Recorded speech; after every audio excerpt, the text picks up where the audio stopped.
Hello, everybody, and welcome to an experiment with time, as J.W. Dunn would say, or an experiment with synchronicity, or just an experiment with collective stupidity.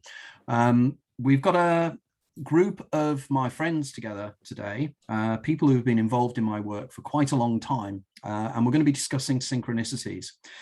It's going to be totally informal. So if you're in the chat room and you want to make a comment or join in or anything in terms of comments and everything else, I'm hoping that Sarah will be able to check this out for us in the background and join you in one way or another. We're going to be running for around about 2 hours. And what I'd like to do is to introduce the team, as it were. And with the team, what I'd like everybody to do in the team is to introduce yourself, tell us a little bit about yourself, and tell us a little bit about a synchronicity that's happened to you recently that you think is of interest, and that's something that the rest of the group can discuss. So going through the team then. Okay, so first on, Dr. Alan Roberts. Hi, Alan. Hi. Right. Well, I'm a retired carpenter, theatre carpenter, teacher. I've got my PhD in Shakespearean studies, particularly in Midsummer Night's Dream. I used to work at the Everyman Theatre, then the Playhouse in Liverpool. And I've been studying esoteric subject matter since I was about 8, because my father was sort of very interested in the spiritualist church, and he took me to seances, etc. So I was brought up with someone who was questioning. He was a standard Christian as well, but we used to go to outside the, shall we say, the normal Christian curriculum. So met Tony, must be almost 15 years ago now, and he was lecturing on the Wirral. I've been a lifelong follower of a man called Eugene Halliday, who I think is relevant to this particular talk, because he believed that literally the world is influenced by the way that we respond to it, and that we participate in the creation of this universe as we go along. So that's now, I think, probably broadly speaking, mentalist attitude towards life, which means that we are co-creating it all the time, and synchronicities must necessarily link in. Having said that, I haven't got a great number of synchronicities in my life. There are 1 or 2 which are interesting to me and probably my family. But what I have had, and which I think is worth mentioning here, is a thing that Tony and I have spoken about. When you're writing a lecture or you're preparing anything, I often have the visitation of the library angel, you know, the little thing that brings to you just the right book, just the right quote, within an hour or 2 of when you're going to need it. And it's just absolutely magical. And what happened, we were just mentioning it before, about 4 or 5 days ago, is Tony and I were discussing one of the last speakers he had, Gregory Shushan, and the fact that near-death experiences in ancient times would have influenced the beginnings of many forms of religion. And I thought, well, that would be a nice little talk to do to a group of people which I have in here in Liverpool and Manchester. And I thought, yes, but there's going to be quite a bit of research on that, and particularly the amount of references to the Bible would be quite distinctive. I couldn't afford to buy Gregory's book. It's very expensive. So I was looking for a cheap way out. And I went into the hall. And my wife had been down. I went into the hall. I found a little booklet on the floor, which was the chick thing that we began talking about. And I opened it up, and it was all about literally the Christian references for life after death. And it had the images in the book really took me, because having been brought up on comics more than books when I was a child, the idea of that format to actually convey ideas I thought was brilliant. And this thing was just lying on the floor, and of course it had all the references I would have needed if I was going to prepare that talk. So I framed it up, never having come across it before, and not knowing how it got into my hall. This is not anywhere near the letterbox or anything. And it turns out I spoke to my wife about it. She was coming up from the supermarket, and this man she'd never seen before smiled at her, walked over to her and put it in her hand. She put it in her pocket, and of course it fell out of her coat when she was putting her coat on the coat stand. So I found this thing in here which was particularly relevant and very helpful. I haven't started the talk yet, but I've got it literally with all the references that for the most of my group following are basically Christian background. So it'd be interesting for them to see the roots of that. So that's just a little hint of something which happened within 4 days, which I think is the sort of kickback, if you like, I get from the universe. If I'm working along in something like that, it will find me books, it will find me people to talk to, or lectures, or things I can go to, which make me feel as if I'm part of a company which is moving in a similar direction. Thanks, Alan. That's brilliant. Okay, Emma, fire away. Well, I'm a writer and researcher. I tend to write and research things to do with esoterica and strange Freudian things, usually related to do with the brain and how it influences things. In particular, at the moment, to do with epilepsy and how it might have influenced ideas, and perhaps people like Lewis Carroll in particular is a particular interest of mine. In terms of synchronicity, another interest of mine is entities and entity experiences. And a couple of years ago, I was chatting to, any of you know Nick Redfern, who does a lot of research into everything, but he was doing some writing on hatted man experiences.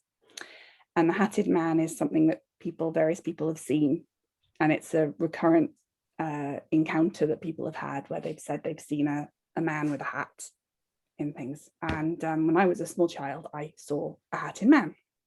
And it's of interest to me because of the connection I have epilepsy and the connection between seeing things in a sleepy state and entities and everything. So I was telling Nick this on Messenger and saying, well, this was my experience. Does it align with what you're talking about with your other people? And we were exchanging messages about the whole hatted man thing. And I signed up and said, oh, it's very interesting. You know, we'll talk about it again, maybe. And signed off, picked up Cosmo magazine, probably is completely different from what we've been talking about and doing previously, to read the first sentence of the magazine, of the paragraph I picked up. It just said, no one knows who the hatted man is. Which I liked, because I think with synchronicity, I loved what I liked there is that it was so internal. It was not an external physical thing, where so often it's with synchronicity, we talk about bumping into someone or seeing something. With that, it was to do with, first of all, it was to do with entities and things. And for me, that was of interest because it was the goblin universe type thing, literally. And it was so internal. It was just me. It was just me. It was my brain. And it was such a unique little thing that would be so relevant to no one. And also that it was this clash of universes that was so irrelevant. It was not like picking up a book. It wouldn't have been as interesting if it had been picking up a book from someone else. It was a completely different match of universes. It was the mismatch of universe of parts of my life. Picking a magazine up to read in the bath after a chat with so that was my most recent. I think it always amuses me, that is the idea of the joke when these things happen and you find the joke and it makes you burst out laughing because you go, oh right, okay, the cosmic joker idea, isn't it? Okay, Kaz, let us know about yours, and then straight after, and then you can hand over to the wonderful Jason. Hello. So yeah, I'm a DJ, music producer. I run Conscious Explorers, exploring themes on esoteric stuff and consciousness. There's so many. When you said you were going to ask me that question, my mind went into like, oh my God. And then this question came up because many of the things I thought of, you could call, are they manifestations or are they synchronicities? So there's been times when, for example, I was telling Jason earlier, I needed a travel guitar. And it was just a thought in my head. I really need a travel guitar. I'm going away tomorrow. And then the next morning, there were two small travel guitars that had just been placed outside my house. Someone had just left them there, as in like somebody have these, I guess. Was that coincidence, or was that some form of manifestation? And I've got tons of these stories, you know. I think I told you last time we spoke about my decks. I went out one day needing some decks, and someone, I'm cutting a very long story short, but someone a few hours later gave me some record decks and a mixer.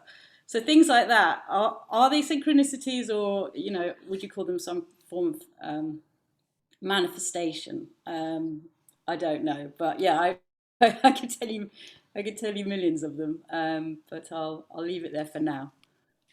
Jason. So my name's Jason. So I'm a writer and filmmaker. I recently did a film called Daemon Mind, kind of loosely based on Anthony's book The Daemon, and it's kind of a more horror kind of aspect of it, which should be coming out hopefully sometime this year. Most of my synchronicity experiences seem to revolve around books. For instance, going back probably a month ago, actually, if I go back 6 months ago, I made a list of all the sort of classic novels which I haven't read, which I need to read or should have read. And one of the books on the list was Proust, Remembrance of Things Past, which is the world's longest ever book, so I haven't actually read it yet. So basically, that was the next book on my list after reading, I think it was Ulysses a couple of months ago. And not being very disciplined, I completely forgot I was going to read it. And I started reading a book by a Japanese writer called Murakami called Hard-Boiled Wonderland, which I got very engrossed with. And about a month ago, I was sitting on the train to Waterloo reading the Murakami book. And I suddenly just thought, I'm reading the wrong book. I should be reading the Proust book. I felt a little bit guilty, but I continued reading the Murakami book and then turned the page. And there's a character, it's very bizarre. She has the volume on her voice turned off. It's like a science fiction kind of thing. And so the other character has to lip read what she says. And he lip reads with no context whatsoever the word Proust. With not to do with anything else to do with the book. She literally just says Proust. And I was kind of, okay, is this telling me I should put this book down and go back to read Proust? But I continued reading it. And then I think about a few days later, there's a series on Amazon about Dostoevsky, which is another person I should read lots of. And there's a scene in there where he meets a character called Turgenev, I think it is, which is another Russian writer. I remember thinking at the time, I know that name, that's another name I should probably know more about. So the next day, I'm reading the Murakami novel again, and he has a section all about the life and works of Turgenev. So I was like, okay, that's two coincidences. A few more days later, I went for hiking with Kaz, and I was telling her there's a really great book and a film called The Razor's Edge by Somerset Maugham. And I said, I'll send you the trailer, which I completely forgot to do. And then a few days later, I'm literally sitting just outside here. There's some benches, and again, I'm reading the Murakami novel, and I think Kaz texted me just about something random. I thought, oh, I better send her the link for The Razor's Edge. So then again, I turned the page in the Murakami novel, and then he has about half a page about how great The Razor's Edge is. So a little bit kind of like, I had no idea that was going to come up. And so basically, 3 sort of fairly random books that he references are ones I thought about like a minute before. It's just a little bit uncanny. But again, it's most of my, as I say, synchronicities happen to do with books. Because Jason, wasn't it the really weird one that we had regarding the heroes, Charles Kingsley? Yes. So again, because you had a short story. So basically, when I was a very young boy, my father used to work in a mental hospital, actually, and they had a library there, and he used to bring me books home, one of which I still have, which is featured in all my films, is a 1908 copy of The Heroes by Charles Kingsley, which is about Greek mythology. And I think I kept it because when I read it first at probably the age of like 7 or 8, it was the first time I'd read anything which had the character's name Jason, as in Jason and the Golden Fleece. So that's why it's always been very special to me. And then Anthony sent me his short story probably a year ago, I think it was, or maybe 2 years. 2 years ago. It was actually almost now when we were film discussing this at Breaking Convention, wasn't it? Because you brought it along to Breaking Convention. Exactly, yeah. And so the only other time I ever heard anyone ever mention this book, The Heroes by Charles Kingsley, is in Anthony's short story. And also I think in the short story you were actually living, when you wrote it, about 5 minutes from me in Streatham. Obviously we didn't know each other at the time. Correct. Yeah, I was in Knowles Road in Streatham, and you were in Liam Court Road, which is uncanny in itself. As it was, just very quickly, when we got in touch again, Kaz, when I saw your message of Straight Out of Croydon when I was at East Croydon Station. Can you just mention that one as well, and then we'll get to Sarah? Yeah, I was going to mention that one, but so yeah, I'd done a techno mix, and I was wearing, I posted the mix, and in the mix there was a picture of me wearing a t-shirt saying Straight Out of Croydon, and Anthony happened to see it on Instagram, and he was like, I'm in Croydon now. I was like, okay, well, shall we have lunch? And from there we agreed to meet up for lunch, and actually this whole group chats that we started meeting week after week, groups of us having incredible conversations at Smoothbean, right up until the pandemic stopped us. But all this evolved. We wouldn't even be having this conversation now if it wasn't for that little magical moment that happened on Instagram. And absolutely. And then wheels within wheels. I mean, Alan is speaking to us from a place called Heswall on the Wirral. And Charles Kingsley's most famous poem, one of the most famous poems, is Mary Called the Cattle Home Across the Sands of Dee. And I will guarantee that Alan is now looking out over the sands of Dee. Straight outside of his window, you can see the Dee estuary from Alan's window. So already, is this just what somebody would say, it's attention bias, or is it more? But let's move on to that. Okay, Sarah. Hello. I was just sort of racking my brain then to think of some synchronicities that have happened to me recently. There's sort of ones from my more distant past that have made quite a big impact on me because they kind of shocked me. But recently I had quite a mundane one where I was telling my friend, we were walking around Hastings, and I was telling my friend about how much I loved my long-haired Alsatian dog, and I got myself into a state of like rapturous description of how much this lovely long-haired Alsatian dog was in my life. And I think a lot of synchronicity for me comes when I get into this like heightened state, this almost like trance-like state, and it feels like you tap into this stream of intuition, and part of it seems to be this intuitive future vision. So I started talking about this long-haired Alsatian, how much I loved it. And eventually on this walk, we went through the main park in Hastings, and I saw 5 long-haired Alsatians in a row. And a long-haired Alsatian isn't actually the sort of dog that you see very often in the park.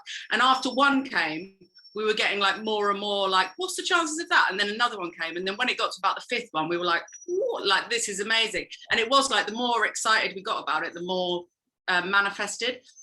And then another one I was thinking with regards to this like future sort of intuitive knowing was, I was talking to a friend recently, and we'd not really hung out before, and we hadn't discussed our backgrounds or our families or anything. And we were telling each other about what our mums and dads are like. And I knew that his mum and dad would be the same star sign as mine. And I just asked him, are your mum and dad this star sign? And they were. And I thought that was like a weird little thing for me, because it was quite specific. But I just had this sort of sudden knowing that it would be the case that his mum and dad would be the same star sign. So you had an Alsatian sensation then, I guess. Right. Okay. I'll just, yeah, Alan, I know it's terrible, isn't it, really? But I'll tell you guys about... I just jog in here because it's just prompted me. When I first discovered Anthony, this was coming up to Christmas time. It must have been late November. And my wife asked me what I wanted for Christmas. And she said, get yourself a book or something like that. I couldn't think of anything. So I went on the internet, which was in its sort of initial stages then, and found myself a book while she went off to the library where she was a governor. And she walked in and she said, I've got something for you. And I said, I found out what I want. And I had printed out the poster for his damn book, Is There Life After Death? And she walked in and she said, oh, and she took a postcard out, which she'd got from the library, our local library, by the way, literally 200 yards down the road. And it was exactly the same poster, Is There Life After Death? And Anthony Peake is coming to this library on a Saturday afternoon to do the tour. She said, oh, well, that saved me a lot of money. I remember that. And I also remember what a hard time you gave me as well, which was really good. Really good. Absolutely. Right. In terms of my own coincidence, it's the one that I think probably encapsulates synchronicity in so many different ways, because it is so pointed, so personal, and so powerful.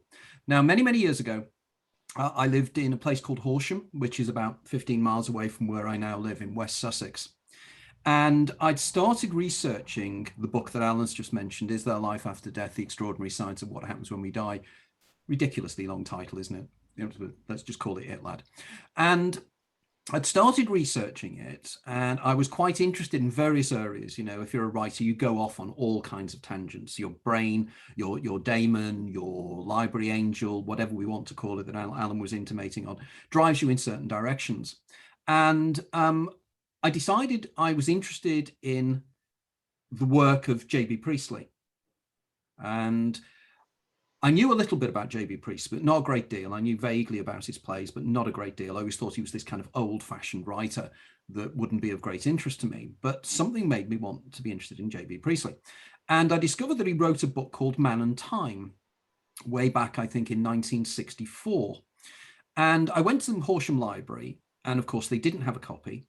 And I had to order a copy of Man and Time from Boston Spa, the British Library in Boston Spa, where they keep all the books there. So I filled in a form, dated it, paid my £2 or £3, and it went off into the ether to get the order for the book. Around about 2 or 3 weeks later, I get a phone call from Horsham Library to say, your book is now in. When can you get in and pick it up? Couldn't get in that day, couldn't get in the next day, but the following day, I go in. I go in and I pick the book up, I bring it home, and I place it in my study. And I left it there for another 2 or 3 days. And I was going to bed one evening. And if you guys are like me, and I'm sure you are, I've got to be reading something, even if it's the back of a cornflakes packet. I've got to be reading something all the time. I saw it lying in the study, and I picked it up. And I pick it up. Now, here's the book. I've now got my own copy of it. You see, it's quite a big book and everything else as well. And I pick it up, and I'm lying in bed, and I'm just flicking through the pages at random, and it opens on a random page, and it was page 91, and it was page 91 of a 316 page book, and it's this page here. Okay, so I start reading down the page, and I read down, and what Priestley is trying to do is explain about relativity and time, and the way in which, when you look at a star, you're seeing it as it was because of light years and everything else as well, and the age of the star. So I'm reading down, and he writes and he says, and he decides he's going to cite somebody else. So he cites a book from 1957 written by a physicist called James A. Coleman. And he says, this is clearly illustrated by a figure and an explanation based on it by James A. Coleman in his Relativity for the Layman. So remember, all those random times, all those random dates, I could have picked up the book at any time. I didn't. I picked it up that evening and everything else as well. J.B. Priestley could have chosen any example from any book. He chose that one from a book in 1957. There are 300 and odd pages in the book. So there's a 1 in 300 chance before we even start, 1 in 300 chance of me opening at that page. Okay. I then read it. This figure shows the Earth, the star Betelgeuse in the constellation Orion the Hunter, and Aldebaran in Taurus the Bull. Betelgeuse and Aldebaran are 352 light years respectively from the Earth. Also, Aldebaran is about 200 light years from Betelgeuse or Betelgeuse or whatever we'd call it.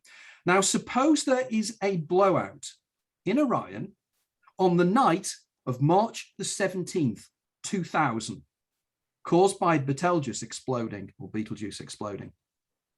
I turned around to my wife and I said, what year is it? Being my wife, she turned around, she said, oh, for God's sake, it's 2000. What is it? And I said, what month is it? She said, it's March. I said, what date is it? And she said, the 17th.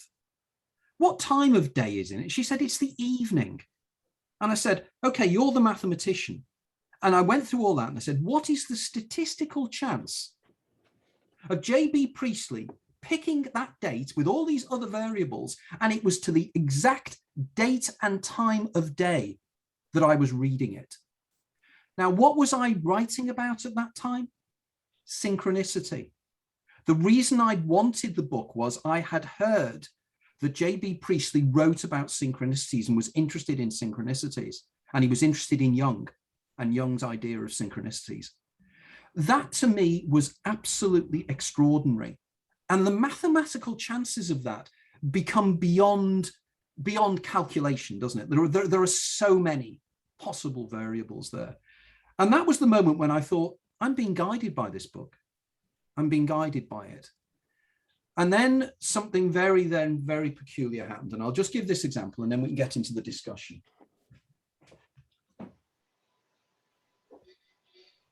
Bear with me, folks. Wrong book. Believe it or not, I'm a huge fan of Richard Dawkins. You might find that strange, but I am. I was writing the first book and I needed a section. I realized that I needed to write about mitochondria. I was interested in mitochondrial DNA. And I knew that mitochondrial DNA only went through the female line, so I needed further information on it. Now, looking around here, you can see I have quite a few books, okay? But I knew that Richard Dawkins would probably be the person of anybody I knew that had probably written about mitochondrial DNA. I've got all of Dawkins' books, and I thought it's going to be The Blind Watchmaker. And I don't know why, but my library angel guided me to that.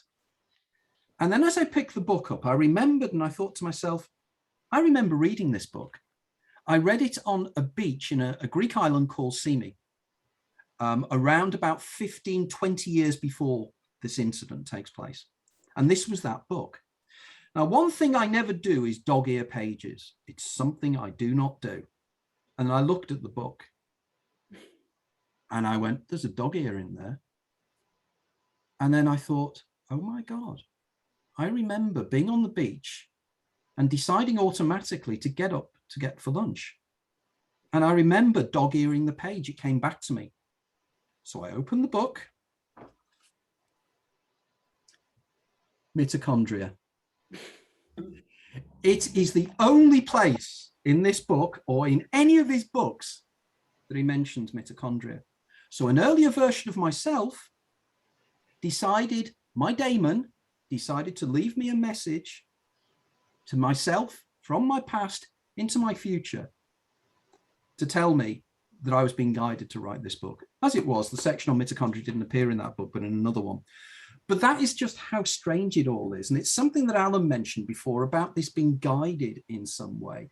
Have any of you guys had sort of any feelings on this idea of guidance when you're writing or whatever, that you feel you're being drawn to something and the synchronicities build up to point you in that direction? Anybody? Yeah, Emma? I was going to say absolutely, definitely, with all the time where I think, well, I tend to be so strict on the budget with books because otherwise it could get crazy.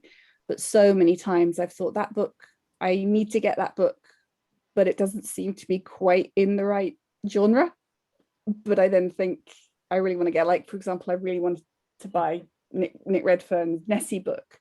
And I was thinking, can I justify it? Can I justify it? And I just bought it. And there were little things in it that were really important for the TLA book that I'm writing. But slightly tangentially to that, my husband and I have a joke phrase, but actually I think it's what we call it angel blocking, which is when you have a plan and it's like the opposite of synchronicity. Everything doesn't work. It's like asynchronicity. no synchronicity happens. Nothing works. You know, the letter gets lost in the post. The email doesn't go. You're blocked at every turn. And we jokingly call it angel blocking. But I think it's like the opposite of the library angel, the library demon, who stops you writing the book, who hides the book you want behind the sofa. And it seems it's the inverse. And I think the inverse can happen too, the one that stops you doing it. And I don't think, I've never heard anyone talk about this, but I think it's as real a phenomena as the positive. I suppose it's as I'd call it, the cacodemon, you know, the other side of us that doesn't want us to. And of course, as you said here, you know, as Jung said, it's an acausal principle, isn't it? You know, it's two things that don't actually have any causal relationship between each other. So has anybody else had anything similar to that in that involved? I've got some thoughts that are coming up. It's not an example, but it's just it's interesting because there's two ways that you could look at it. One is that you're being guided, and the other is that you're somehow creating that to happen. So I always had this sense ever since I was little that I was somehow in some sort of digital, you know, matrix kind of holographic. It was just a feeling of that. And then, you know, later in life, I started wondering if I was sort of rendering reality somehow. And then I started thinking, well, is it just me? Am I just rendering this whole reality? Or are there many, many people, many, like all of us, we're all contributing to the rendering of this reality? And if that's the case, then, you know, everything that happens is happening because you're putting a lens of perception on it. This is this, you know, this quantum idea that, you know, once you start observing something, you're sort of altering reality in some way. So, you know, I'm just putting together thoughts that sort of, you know, and seeing how they match up. You know, there's also this sense that there's some sort of higher self, there's something guiding. You know, I definitely feel that, but there seems to be a sort of symbiotic process between this guidance. Are you going the right way? Because sometimes it seems that you're not, and like, you know, just mentioned, everything goes wrong. You know, sometimes that absolutely, I've had many experiences of that, and it just feels like, okay, maybe I'm not doing this right. Can I come in here, because this is a classic example of just how weird our lives are here. This morning, literally the last thing I wrote in my new book before we started this discussion, in fact, the reason I was delayed in linking up with you guys was I was writing this, and this is what I wrote. In which case, the communication channel may be the brain, the organ that manifests consciousness within this brain, B-R-A-N-E. It's to do with M-brain theory. To make an awful pun, this could be described as a brain from brain theory. Indeed, it could be that by downloading information from brain to brain is how we collapse the wave function of our own personal reality. In my last book, The Hidden Universe, an investigation into non-human intelligences, I proposed a model called the egregorial hypothesis. In this, I suggested that each of us, as an observer, individually collapses the wave function of our own universe. Then we collectively, when we link with other minds, create a much broader sensual universe. This is known as consensual reality. I refined this and called it the egregorial, a reality that we collectively create continually. Is this possible? And you're just saying that now. Yeah, you put it much more eloquently, but that's exactly it. That's exactly it. So if we are doing that, you know, there's I'm just thinking about sort of quantum entanglement and, you know, the spooky action at a distance, which seems to override some of the things that we think about in time and space. You know, is that somehow is that what's going on when something? So, you know, when I've like needed something, just earlier we went to Pret and I needed the little thingy that goes in there for the headphone, and I was thinking about it. I was thinking how annoying that I left it at home, and then I looked on the floor and there was one there, and I asked around, is this anyone's, and it wasn't. So now I have one. You're a manifester. Which is very well. You just need to use this power. Yeah, use it. I have a friend who denies he's a manifester. He denies it, but he gets the DVDs he wants. He goes to the shop, he'll say, I really want to watch whatever TV show it is. But he says, I won't watch it till I can get it in a charity shop for free. And then he gets like box sets or whatever. And I said, you're a manifester, don't deny it.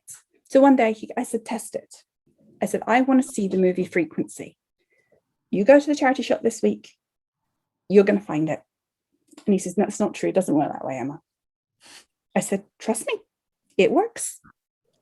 So he goes to the shop. He comes back. He says, you're not going to believe this. I couldn't get Frequency. I got Frequencies. Wow. Well, it was like a few years ago. My wife was getting very frustrated with all these coincidences I was dealing with. And we were staying with my brother-in-law in Cheltenham. And we went to a secondhand bookshop. And the secondhand bookshop was one of these kind of chaotic places where the books piled everywhere. There's no rhyme nor reason to it. And we go in, and Penny's going, I'm fed up with all this synchronicity rubbish you're talking about.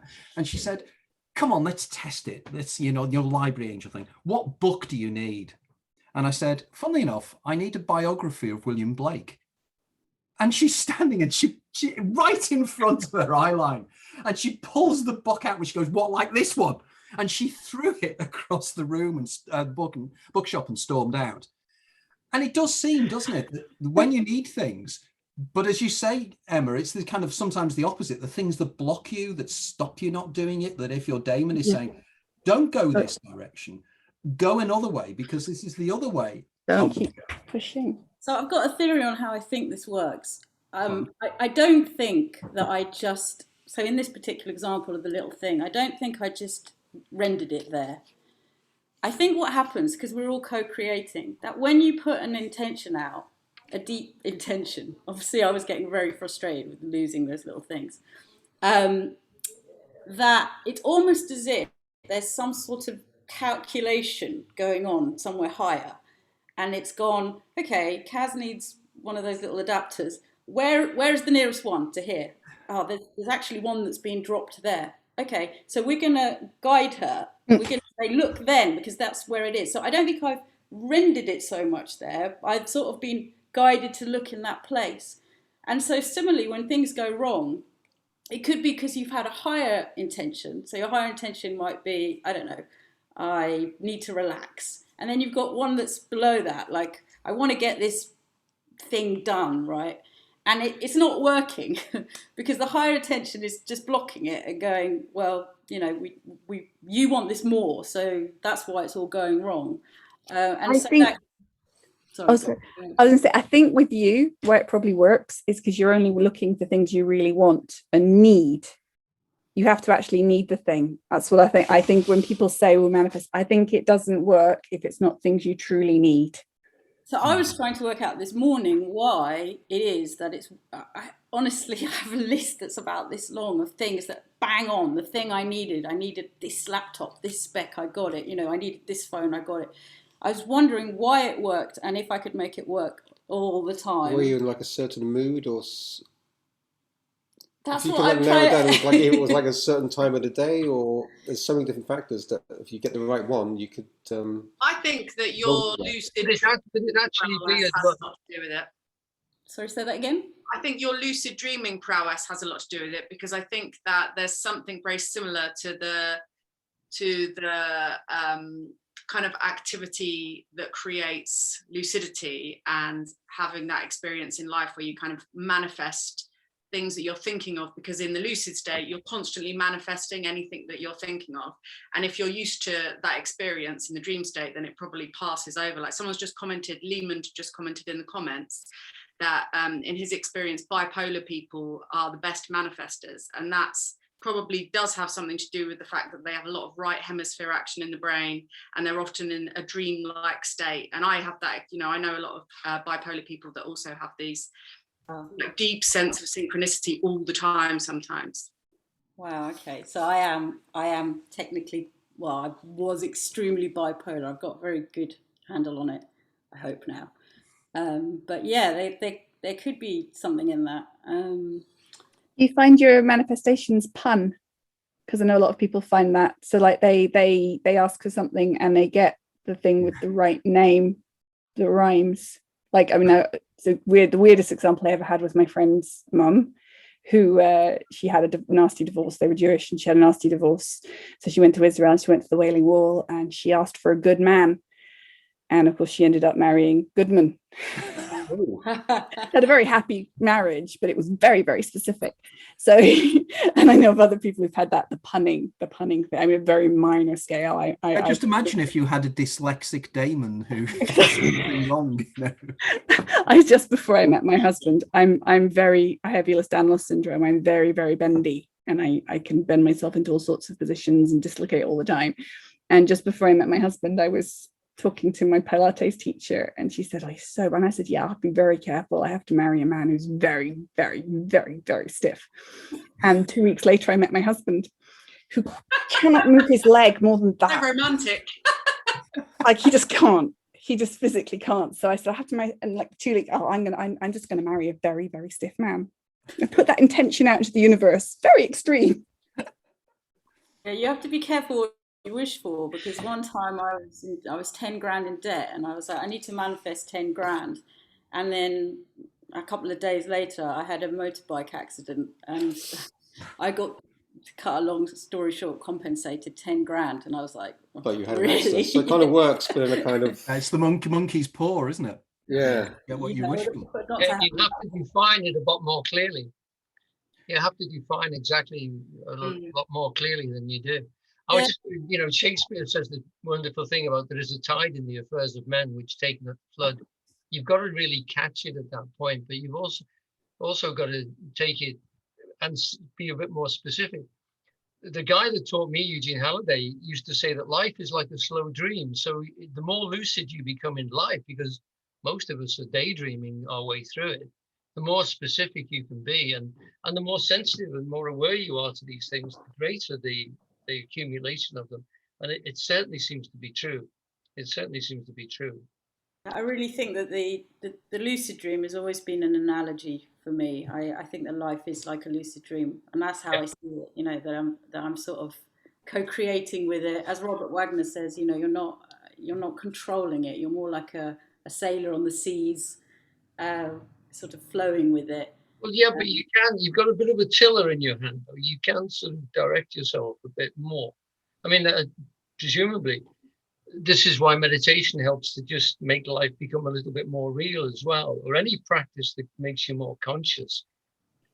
As in lucidity, you can actually get hold of the reins a degree and sort of say, well, if I think more about this, if I direct my attention more in this way or that way, then I'm actually aiding the flood. I'm trying to direct the flow, if you like, a bit more. Good point, but you've also got the fact that you've got everyone else's energy. So my good friend Luigi was telling me the other day, if you want to manifest some money, don't try and win the lottery, because they're working against the sort of manifestations of millions of people all trying to win the lottery. You're better off manifesting that you need some money and allowing that to come, as the calculator is doing, and trying to work out how it's going to get you this money that you need. Yep. And everything else. It's like a huge, I always thought it was like a huge synchronized dance, life, with all the parts all perfectly synchronized. I never kind of related that synchronized word to synchronicity until now. But some people aren't even dancing with it. They don't even realize that there's music. They are, but they're dancing badly. But I think they're just bumbling about, thinking that everything is happening in a haphazard, and that is because for them it is. Because they don't feel what else is going on, so they can't connect with it in that Well, sense. it links in, doesn't it? I mean, for instance, one of the terms that we used earlier was very Peter Ouspensky, in the idea of, and Ouspensky had a term which he called bite people, and bite people are people who are not aware of how the universe necessarily works. For instance, Ouspensky was very much like me in his hypothesis that we live our lives over and over again, and we live our lives over and over again. And Ouspensky argued that bite people aren't aware of this, and because they're not aware of it, they live the same life over and over again, which was the central point of his novel, The Strange Life of Ivan Osokin, where he has somebody who goes back to live 5 years of his life from his late teens to his early 20s, and he makes exactly the same mistakes. But I'm more thinking along the lines here of manifestation in the sense of your daemon, your game player within the simulation, the whatever it is that we're living within.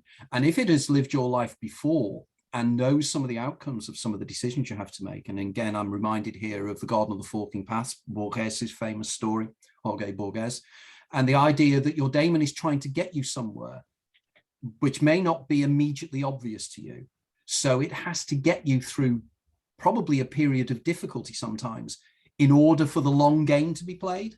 So you have to go through these periods of pain or difficulty in order to get you where you need to be. And I just wonder whether sometimes this is what happens. You know, sometimes we think, oh, I don't know what's happening here. And this is where synchronicities come in. You know, it's the acausal principle, as Jung called it, you know, the idea that there is no causality to it. It's not related to anything else, but there is significance for you in the things you do. But Jung actually, although he calls it a causal in that sense, he actually considers it to be archetypal. He's not saying it when he's in his letters to Paul. He actually says, well, actually, if you know there are these random micro effects which are literally adding up together. And I mean, the most recent theories are that it's random quantum micro effects which have accumulated and you know pulled in gravity, etc., to create the universe. The randomness of thousands and thousands, well, millions upon zillions of effects have created this. And he's sort of saying, well, because there is meaning, because we're here, that there seems to be an archetypal thing which is guiding those random events, is what he actually says at the end of those letters. And there's another guy called Juice who recognized the same thing. He says, because we know that, you know, there are certain mathematical equations which were solved and sorted out because they were beautiful in the Middle Ages. Calculus, for instance, which didn't come into its own until the 20th century when we realized it governed most of the, you know, an awful lot of the exchanges of matter in the universe. Now, that means something that we've psychically invented 2,000 years ago suddenly becomes relevant to people structuring time and space and movement and the flow of atoms. So we are cosmic. I mean, I have problems with this brain thing. When we talk about brains, I'd much rather talk about minds, because we can then say that, you know, minds in that sense are far more directable. And those people who repeat patterns, if you talk to them, their thoughts repeat an awful lot. They tend to chatter them to themselves. I mean, because we all do. We go back over past events and try as damnedest to recreate the same bloody ineffectual systems in ourselves. If we don't actually redirect ourselves and say, look, I've got to change this pattern, then it will keep repeating itself for us. And an awful lot of people do repeat over and over the same pattern. We have to take that deliberately. Well, it's interesting, isn't it, just about on the synchronicity levels there. I mean, Wolfgang Pauli, I've recently read a book called 137, and that's the fine number constant, I think it is, in quantum physics. It's the one number in quantum physics that's not huge, that's not massive, you know, you've got tens of millions or trillions, but 137 is a constant. And Wolfgang Pauli was fascinated by this all his life. And it was only towards the end of his life he realized the significance of it. And it was the day that he went into hospital when he'd been diagnosed with pancreatic cancer, I think it was. And the room they allocated in the hospital was room 137. And he realized that was the room he was going to die in. And that was the room, in fact, that Pauli died in. I wanted to bring up something that Emma mentioned earlier before I forget, actually, about punning, because punning is something that is used in dream interpretation as well. And that kind of wordplay and punning is something that you see in dreams all the time. And I love the ancient Egyptian conception of language, the Medu Neja, the hieroglyphs. They are the words of God or divine words, and they're seen as magical tools to manifest things. And so I think that the word and language is a tool that we can use to make sense out of our reality and create future realities as well. Yeah, I mean, the Christians talk about it as logos from the Greek idea, but the structure of the universe is inherently, we participate in it through our minds. I mean, I have problems with brains because I used to teach in the blind school, and there were 3 children in one of the groups, which I used to take for games, would you believe, who were hydrocephalic. And speaking to the doctors the specialists who actually treated them, one of them had something like about 2 millimeters of brain tissue around the inside of his skull. And the other one had about 3 or 4. The pressure of the spinal fluid when they were born had compressed their brains into tiny. Just very quickly, can I just come in here? I'm not jumping in, but just a synchronicity here. Sarah and I will both pick up on this. This subject has come out 3 times now in the last 3 shows by 3 very different people. Our last guest was discussing about it in terms of the work of John Lorber. We had then our previous guest before that, Steve Taylor was talking about it as well. And now, Alan, you bring it up. And I'm just thinking, this is odd. But please continue. I just wanted to make that link because the guys who regularly watch this show will suddenly go, whoa, whoa, whoa. Well, literally, I said to this fellow, well, how do these 3 kids can play football with me? I mean, one of them had, I would say, about a half sight. The rest of them, 3/4 sight. We could play football. We could play cricket. I used to teach art at the blind school. It shows you what a crazy CV I've got. But actually, he said we haven't a clue how these kids function. But there are people who are actually holding down jobs, good jobs, working in laboratories, and they were hydrocephalic as children. They have this process going on inside them. The brain looks nothing like anybody else's. It doesn't have separation at all that we can actually examine. So he just sort of stepped right back. So the idea of a brain, these kids had minds which were interactive, but they were fine kids. They just were limited in terms of visually, but nothing else was impaired. I'm hoping that Dr. Hennessy Powell is watching this or will be watching this later, because I'm sure that her work as well, would find very intriguing. Anybody else got any thoughts on that, the idea of brain and mind? I was just thinking that there is an idea that there are actually, no things at all, and everything is a relationship. What we have is relationships. Yeah. So if we it's are an experience, isn't it? It has to be an experience rather than anything else. I mean, I'm sure this is what Jung is pushing at when he says everything is psyche. Everything is an experience. Almost like this, I don't know if Venn diagram is the right word, but this interactions of many, many, many kind of consciousnesses that really maybe probably, is one, but many, many elements that come together. But also when I was hearing you talk, another thought just came to sort of throw things into the equation of manifesting, is why you get the ideas that you want something in the first place. Why are you desiring something? Why do you have that intention in the first place? And do you, it's all free will and determinism. Obviously, a causal idea is completely the opposite of things being deterministic. But in your case this morning, I guess you literally forgot the cable you needed, and then so it was. So how does that fit in? Well. And then the cable you needed appeared. Yeah, a couple of things. I might have just not thought of it at that moment. So there's this whole thing where they've done these tests where they put someone in a machine and they have to select left or right, and then they check the brain and they see that the decision is being made before you even know that you've thought that you want something. So yeah, it's a guy called Dylan Haynes. He's a German researcher.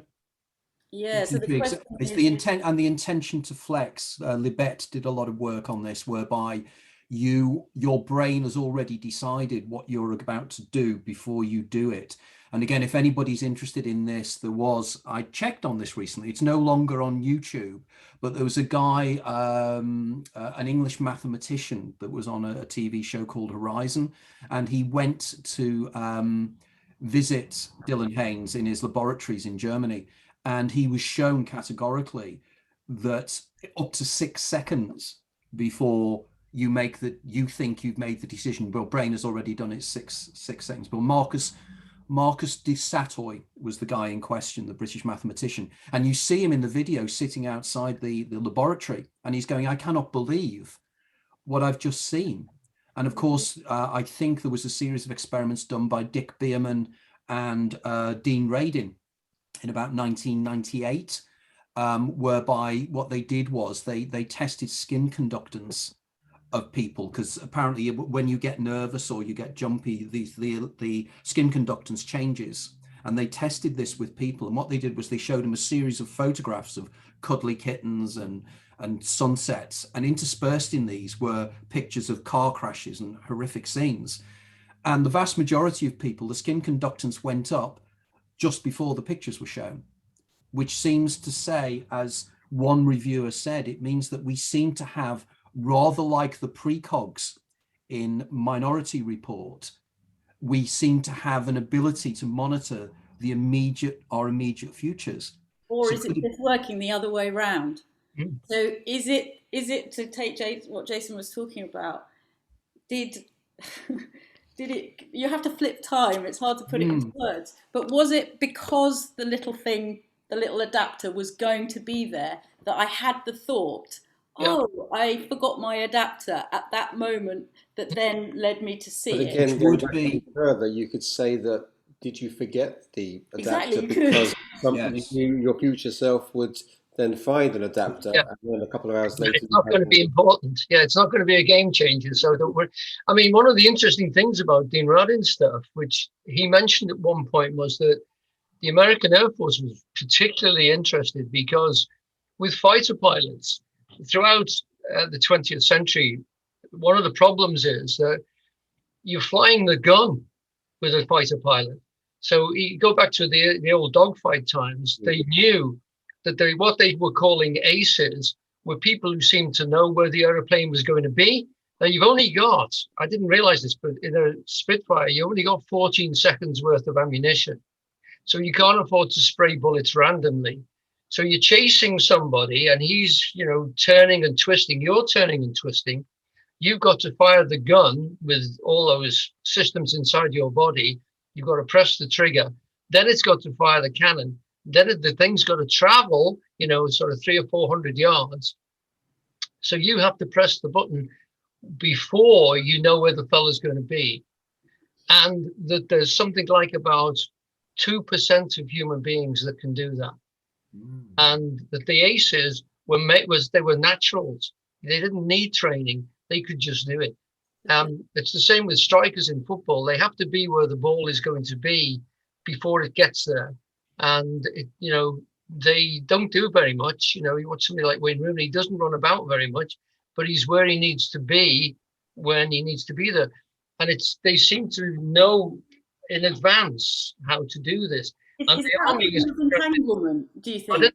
Is that a form of entanglement? So for some reason, you, like the footballer and the goalie, their brains lock somehow. And at exactly the same moment, they both know, I need to be here and I need to be here. Because we have co-created this experience where I fail to get a goal. Let's say that's what my higher self needs, and I'm the footballer, and we lock, and then it sort of happened at exactly the same moment, even though it appears to be happening. Oh, I'm going to, kick the ball. It could be an extension of mirror neurons. The idea where they've done experiments whereby they had a monkey, and I think some other monkey was stretching out to grab a banana or something, and the monkey that was viewing it was mirroring in the neurologically what the other monkey was doing.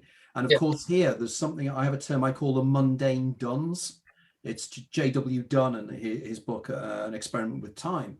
And of course he argued that we are all precognitive and we're all experiencing from precognitive dreams we've had, and that we then start to live the dream. I mean, again, a previous guest on this show, which we probably must get on as a future guest on these discussions, is Dr. Art Funkhauser, who is a Jungian psychologist, also a quantum physicist. He got his PhD in holography, I think. And again, he argues this same idea, that we've dreamed these sequences. So could it be, Kaz, that you had, in some subliminal way, dreamt about forgetting the lead, and then suddenly you start to experience this in consensual reality, but you've already experienced it? Or indeed, if you take my hypothesis, you've experienced it many times, and your daemon just suddenly remembers that you've done this before, and it crosses the corpus callosum into the non-dominant hemisphere, into the edolonic brain, and then the edolonic brain just thinks, oh, and then you think about it. Of course, this morning I thought, oh, it would be great to have a synchronicity or two, because I knew I was going to be talking here. Yeah. And so, maybe I have, as you said, lived this before, or maybe that, it's just, there's an alignment that's happened in agreement with that. Are you going to forget this? You're going to find, this is something that you could forget and you could find, given the state of the universe at this particular moment. This would work. You could forget that. This guy's going to be dropping that there later. So, that's one you could have. And then, you must have saw my Instagram post where I was literally thinking in my head, I wonder if I can get the world to constantly align in the most optimum way to get everything that I want. And then I literally had my head right down, and I literally look up, and right in front of me it says, "Nothing is impossible." That's the thing, That's a literal sign. Yeah, I was beaming. I was so happy. I was like, yeah. So, yeah, it could be. I definitely the dream thing. I have had many experiences of that, but I think your theory, Anthony, is very plausible. Well, if you choose, in a sense, if you take that Shakespearean thing, if you choose willfully to do something and it's a strong enough, instead of worrying about what you need to do it or the processes you have to go for, if you just think this is the outcome I want, rather when you were talking about the money thing about winning the lottery, instead of thinking, just how much do I need to get this done, or how do I get this done? Then the other things will slot in, because other people who are, not actually willing very strongly for themselves or willing a similar thing will become enmeshed. I think, with Tony particularly, because these ideas are on a zeitgeist, lots of people are turning to these things and directing themselves towards his work and stuff to get onto it. That's why I think, we have connections that have linked in with that, because we're moving in, we're actually moving on the same tide, and this thing is pulling us together. So I think an interesting point about why it doesn't work, and I think that because if I could manifest anything, I'd have some wings right now and go fly. I mean, I know I could do it in my dreams, but I really would want it now. But maybe when I put that desire out, and again the universe is looking at what's possible within the. So you have to work in a certain set of laws, so you can't fly, etc. And that would throw everything else out of the. So you receiving £10,000 is not going to disturb the general universe, but if you were flying, that would probably. It has to be genuine need, though. I think. Your issues. And that. And be in a higher. Be. Yeah, I think you can ask for things that aren't good for you. And they don't work, that's not necessarily going to happen. I think all the things that have come to me in that way have been genuinely, good things that are aligned in my life, not things that, the motorbike accident, that's a tricky one. That was painful. It's one of the things, funnily enough, that Alan and I were talking about on the phone a couple of weeks ago, is about if you fulfill your heart's desire, you don't know what your heart really wants anyway, is the first problem. But the second problem is that sometimes you may manifest things that actually are not good for you. And we were discussing about Emil Durkheim and his book Suicide. And in it, as a sociologist, Emil Durkheim wrote about suicide, which is the most intensely personal thing you can do. And he had 3 different types of suicide: anomic, altruistic, and egoistic. But the anomic suicide is when you're suddenly in a position that you've got everything you want, and suddenly the incentives you have in life have gone. The idea, you win all the money you ever want, so suddenly the value of nothing but the cost of everything. So you can go out and buy 15 Lamborghinis, and suddenly it takes everything away. And I think the desire is almost, isn't it, for the striving to get things in one way or another. Yeah. We were also talking about the peculiar thing that cities seem to have the stable rate of suicides. I remember my father was worked on the River Mersey as a radar technician, and part of his job was to synchronize all the services that were on the river, particularly in the winter when the weather was bad, etc. And he said that we had on the River Mersey standard 6 or 7 suicides a year, and that was fairly constant, and it had been fairly constant for the 20 years he was working there.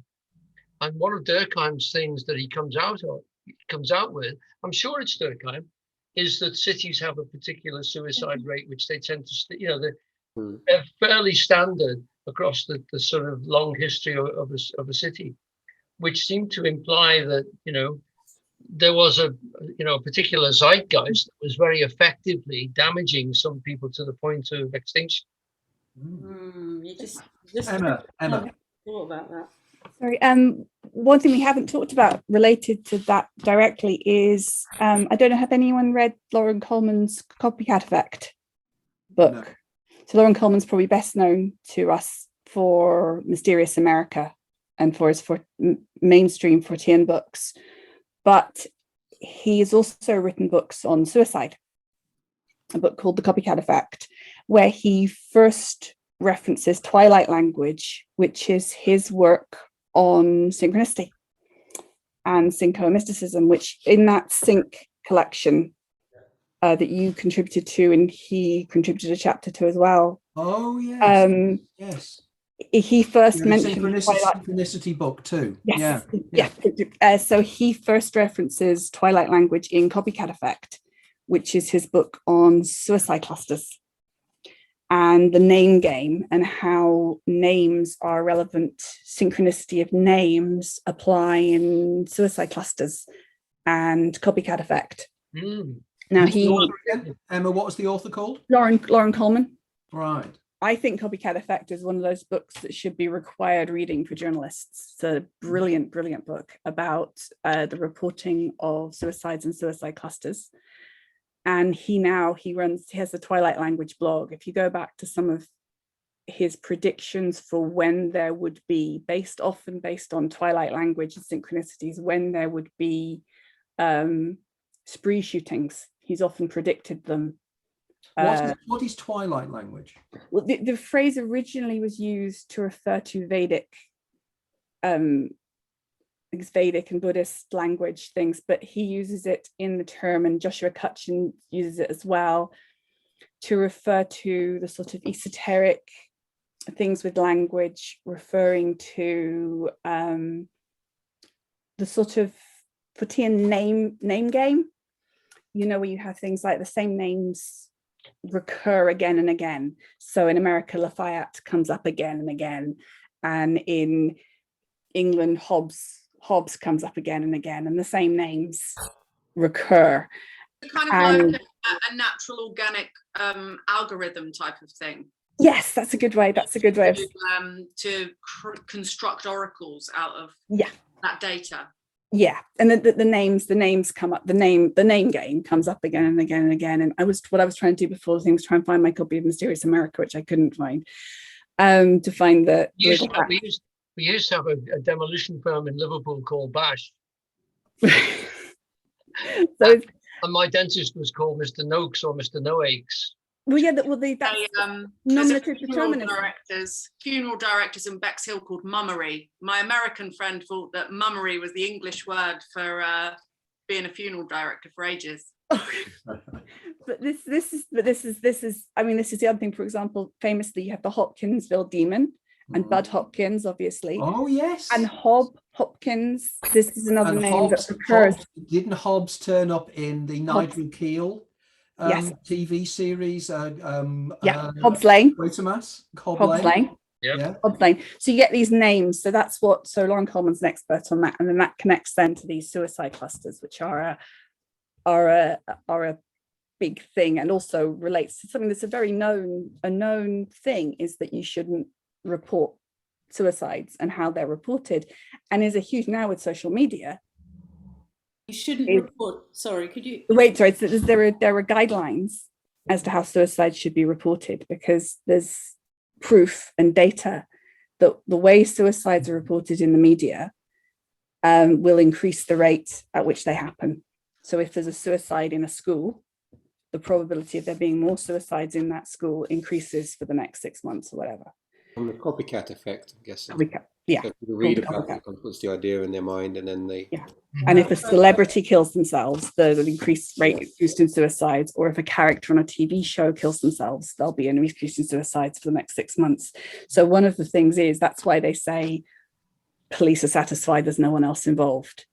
That's why they don't say someone has killed themselves, or they're not questioning anyone else. That's why they don't say so-and-so killed themselves, or give details of how someone has killed themselves or anything in when a celebrity kills themselves. That's why that Netflix show 13 Reasons Why or whatever was so irresponsible.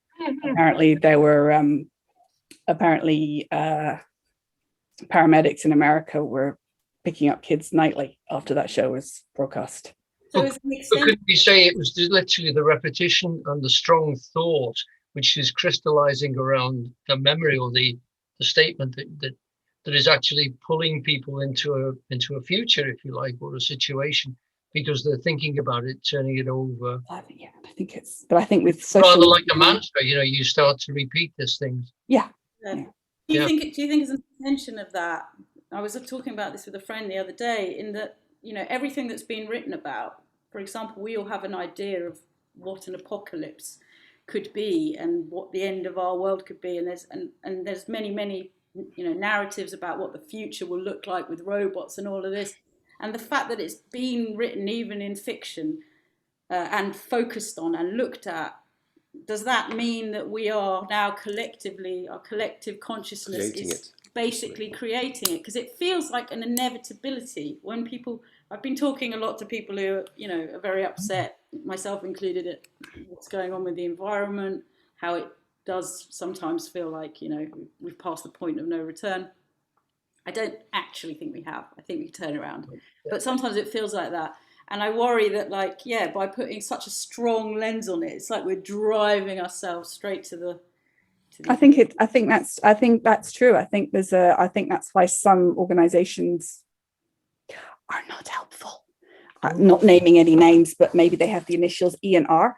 I was going to say that it really strikes me as a sort of chaos magic, this idea of saying we're all going to die and the world systems are going to collapse. And I read a really beautiful piece by an eco warrior, for want of a better term, who had taken up residence in a tree, and she said, I can't remember what her name was unfortunately, but she said very beautifully that we shouldn't fight for the things that we don't want, because we can't create those. We need to love the things that we love, and by loving and looking after things, then we'll change the dynamic in the system, which I think is really true. But this kind of meme of we're heading to apocalypse is not necessarily very helpful. I mean, children are being sat down and told that the world isn't going to last very much longer and stuff. It seems really destructive and sad and tragic to do that.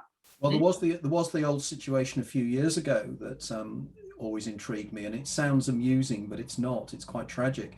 Is when the AIDS adverts were on television, and it was "Don't die of ignorance," and young children were getting really upset because the teachers were saying, "Oh, you're ignorant," and the children thought they were going to die of ignorance, because that is exactly how it was coming across. But in terms of the point of the creation of the egregorial, as I call it in my work, one of the things in my new book I'm discussing is the size now of subatomic particles, well, not subatomic particles, but actually molecules that are showing wave particle duality, in that if they are observed, they are a particle, and if they're not observed, they're a wave, are now getting incredibly large. I mean, I was aware of the way in which I think it's 68 atom buckyballs, Buckminster fullerene, has been discovered to actually have wave particle duality, which means effectively the act of observation or the act of anticipation brings them into existence. But I've done a calculation in the new book, and this is quite an interesting topic to think about, was that I calculate that the largest molecules that they've now found wave particle duality in a direct relationship with the observer are about 40% the size of viruses. Now we have COVID, which is a virus, and we're still not at the upper limit of where people's anticipations bring things into existence. So we could be in a position that within quantum physics, within hard science, our anticipations bring about reality around us. It's an intriguing idea. In a nutshell, you're saying we're actually changing the science. We're actually changing, you know, the discoveries that are occurring. We're kind of co-creating. Correct. I mean, for those. instance, I give an example in my new book, and I've mentioned it many times in my interviews. There was a guy called E. Rabi, who was a Nobel Prize winner many years ago. And I think it was around about, I don't know, the mid-1960s, when they were looking for the muon, which was a subatomic particle. And they found it. And his response was, who ordered that? You know, the idea that it seems that science anticipates. I'm coming up with a term now called egregorions, which are subatomic particles that are brought into existence by the anticipation of scientists. I was talking about the fine constant, the 137, but also the Planck constant, you know, that Max Planck came up with in 1900. It was a number he just came up with in order to make the mathematics work. And suddenly this number was occurring everywhere within science. It was if a human mind anticipates the Planck constant, and then it's there. You know, it's as if we think of things. So when our science starts to anticipate things, we manifest them. And my model of egregorial science, Alan. But can I just say that these are not new ideas. For thousands of years, you know, systems have known this, and cultural influences have actually recognized that you can lead people with really powerful ideas. And if you charge them with ceremony and ritual, it becomes a very powerful structuring agent, and it can lead to very, you know, profound changes in the way that we respond. I mean, if you listen to great speeches, look at the effect that Hitler had upon the people. You know, his speeches. Now, my teacher Eugene said, if we'd have understood the German, the way the Germans understood it, the way that Hitler spoke would have certainly rallied a great deal of people to him. He pulled those great rallies with all those symbols, everything, are just structural, psychological ways of pulling a great deal of minds together and one pointing them into a particular process. Absolutely unstoppable. You know, I mean, we had a similar thing going on here with Churchill doing, you know, great speeches, etc., to gather people and stuff. But these are not new ideas. The ancients have said, you know, for a long time, if you think these things, they start to happen. And the more frequently and the more people you can get involved in it, the greater is the effect. These things are powerful. Magic, we know that the magic, I'm trying to think of the American writer, actually, that I've contacted a few times. You guys will probably know the guy that wrote on egregores. Can't think of his name now, but his book is excellent. Pardon? Whitney Schreiber? No. It'll come to me anyway. It tends to come to me ultimately. But his book on egregores is really interesting, and he discusses the egregorial and says Coca-Cola is an egregore. You know, it's symbolism and the power of the symbol, and sigils. You know, these are things used in magic. Lehman says, is it Mark Stavish? It is indeed. Thanks, Lehman. That's right, Mark Stavish. That's right, Mark, which we've got to get on as a future guest. It's making me think as well of this idea of Jung's that the religious impulse can't be suppressed, and so it just morphs into different forms that fit in with the culture at the time. And I was a talk before we started about this idea that because God is dead, we've created new gods in things like Marvel action heroes and things like this, and comic cons are like religion for modern people in contemporary culture. And obviously there are pockets where religion is existing, but human beings need to have something to adore, and if we don't have a religious structure, we'll create our own through culture. And even Dawkins talks about memes, doesn't he? Ideas which, you know, are transpersonal.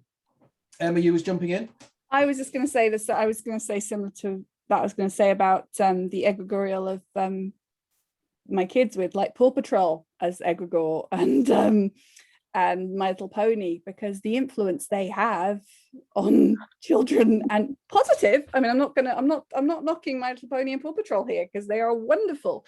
But you think every child, or most children, I think most under fours, would probably be influenced very strongly by Paw Patrol or My Little Pony.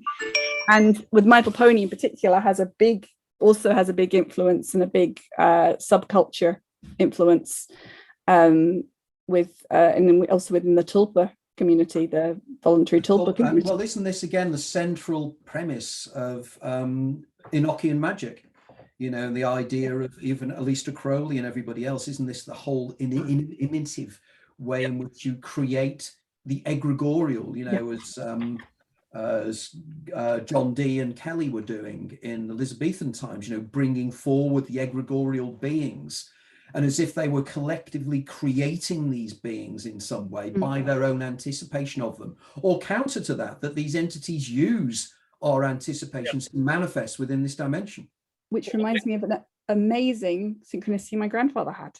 Now, he was a novelist, and this is an amazing one. This actually is one of the best I've ever heard.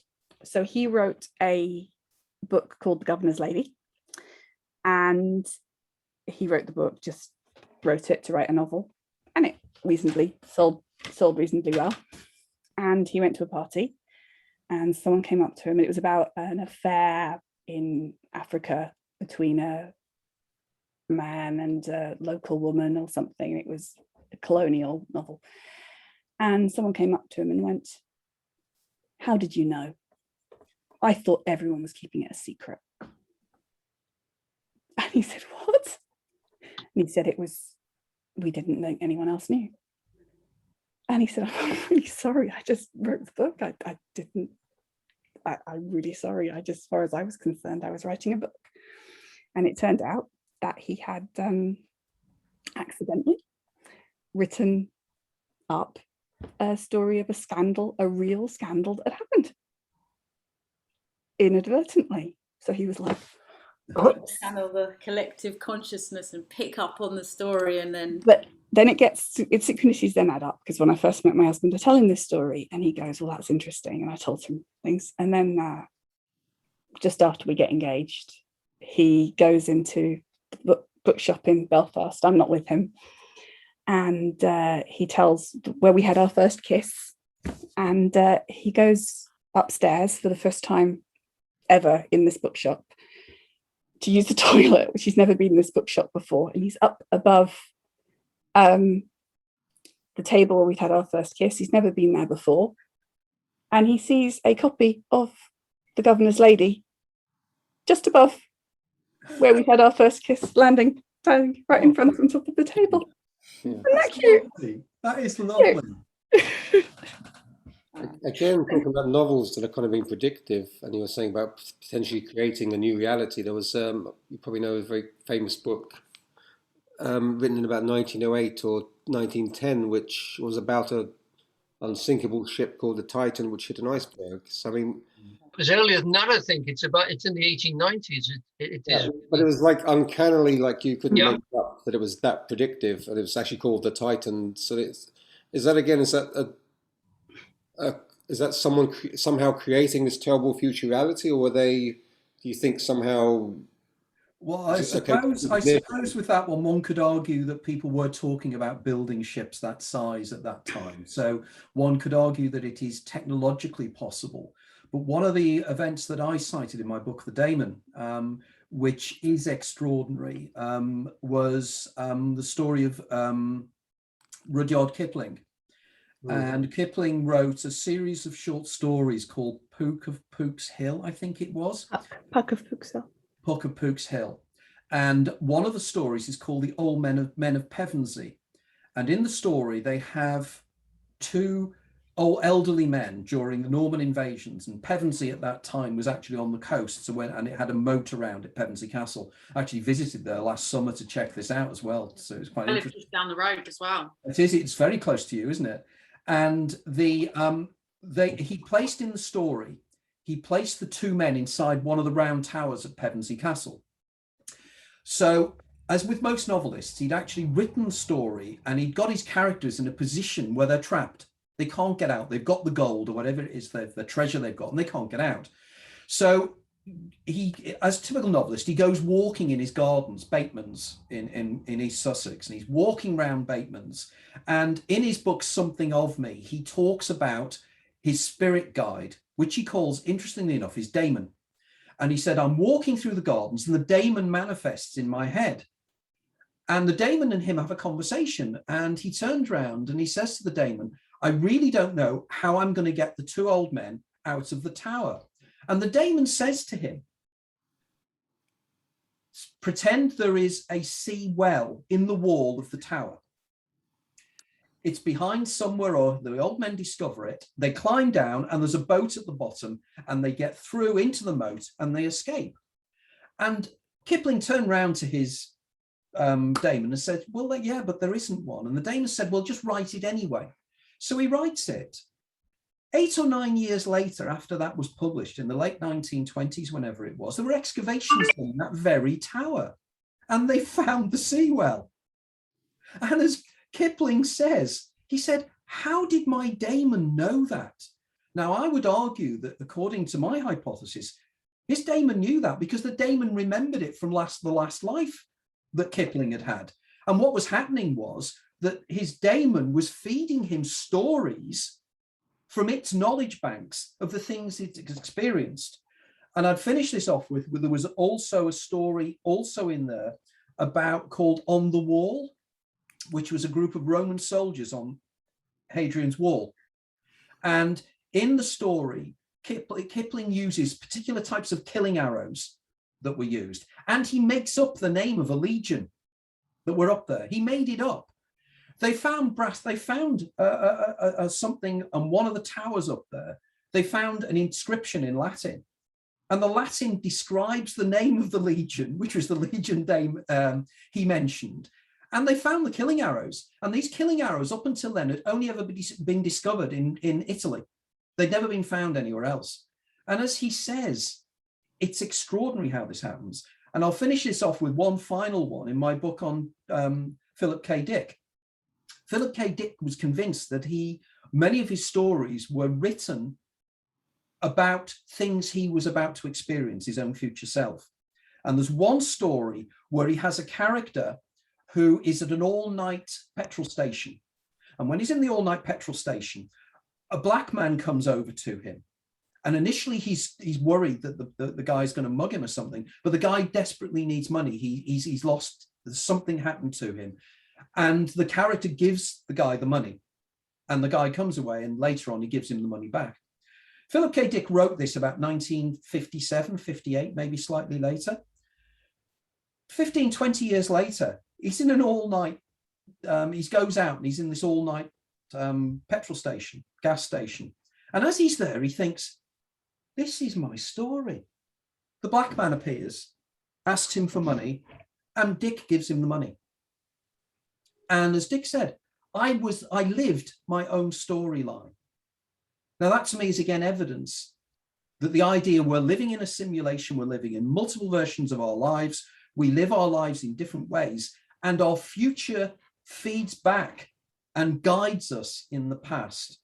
I don't know if anybody has any ideas, thoughts on that, but to me it's quite intriguing.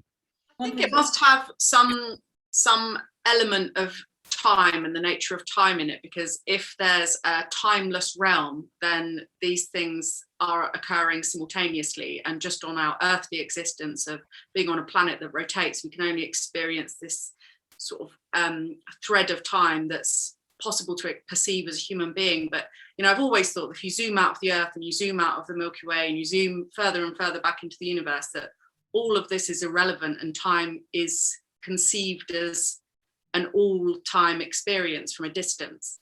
And one way to intellectualize it, whether it's true or not, one way to conceive of it, because it's so infinite, is that the idea that there are, well, I know the many possible worlds theory has its problems, but if there are all in coexistence, many possible worlds, so in the example of the place with the well, perhaps the one he was currently in, there was no well, but as soon as that idea jumped in his head, he then found himself in the one, the possible world with the well. That's one way to look at how it could be happening, that all these realities that are very similar are all there, and you can just, depending on what you're thinking, you could jump into another, and that they're all existing at once. So that kind of helps with the time. Yeah, because technically this is called M-brain theory. I was going to say, yeah, this is what you were talking about earlier. Yeah, and it's very much one of the areas of science at the moment. The different realities abut each other, which of course is what people who astral travel, people who travel in other worlds would argue all the time. You know, you flip between the upper world, the lower world. It's almost shamanistic in its worldview. And, you know, the idea, for instance, Poincaré's recurrence, the idea that in an enclosed system, and if the universe is an enclosed system and we live and time is infinite, then everything that can possibly happen will not only occur, but will occur an infinite number of times, which is exactly what Nietzsche was arguing, you know, in his eternal return and the eternal recurrence arguments. So these are not such crazy ideas as they sound at all. It could actually be positional as well, because the Earth doesn't just go around the sun, because the sun is moving. So the Earth is actually screwing itself through the universe, and every sort of midsummer's day, if you like, is a little bit further on and could influence another midsummer's day, because the alignment would be there referencing. So it might have an echo of the what's to come and last one stages. You know, there could actually, if you like, be a ghost or a thread of time that we're actually working our way through, and the whole molecules of the universe, of our particular world, as they get into that particular place, are actually involved in that time, and it's threaded through itself and it twists itself as it exists. Well, that is, isn't it? That is very much Minkowski's block time. Yep. And the idea of time moving, and it reminds me of the Vedantic concept of the Linga Surya, the long body through time. But it's a very ancient idea, which could be actually constructed into some of these geometrical alignments, which, you know, the Great Pyramid and some of the Aztec systems have, that they are relating to this particular idea of time being like that, you know, because of the tilt of the Earth as well. It seems to be that they're speaking of sort of recurrence like that when they're placing their temples, etc., in specific areas to echo the geometry of what they're talking about. I suppose it is with the Nietzschean idea, and Nietzsche's technical term is an internal recurrence of the same. Yeah. We don't need necessarily an internal recurrence of the same in order to have things echoing backwards and forwards. Yeah, no, it's very intriguing stuff here. It's almost like everything is existing all at once, but we put on this suit, this bodysuit that filters into, you know, a collapse of here one. And now. Yeah, exactly that, and that's what creates our very unique experience. But all the rest is there, so there is some access to those other worlds and those other possibilities. Well, it's the idea, isn't it? Are we traveling through time, or is time flowing past us? You know, the whole idea of the motion of time seems to move in some way or around us. And this is why J.W. Dunn came up with his idea of serial time. The idea that, for instance, if time is flowing, what is it flowing against? Rather like a river. If you look at a river, Marcus Aurelius, you know, you can never step in the same river at the same time. But a river is flowing. But effectively, the only way you know a river is flowing is the reference to the banks. And this is what J.W. Dunn argued in his Serial Time, where he said, no, that there are other times that gauge the movement of this time. And there is a version of you in each of the times. There's observer 1, observer 2, observer 3. Now, the argument was that's an infinite regress. But as he argued, but in infinite time, there isn't a problem with that. So it's how we perceive time. And of course, time is so relative to all of us, isn't it? You know, it's an eternal thing. It's possible. I actually think it's an infinite regression, by the way. It's like in Malone Dies, you know, the Samuel Beckett story.